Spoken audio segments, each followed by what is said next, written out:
In March 2025, deep-sea sensors recorded a metallic object at the bottom of the Atlantic.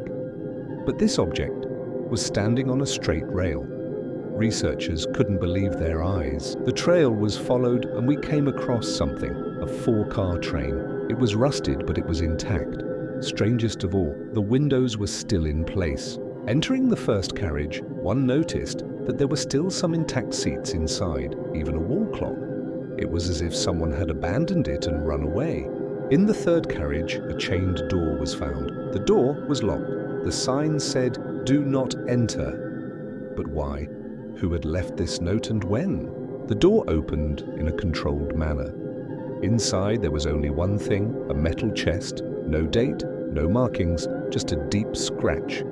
And there was a very slight vibration coming from inside. Just as the cameras were approaching the box, the train suddenly jerked. There was no impact from the outside, but there was a sound from inside, a muffled echo, a click from inside the metal.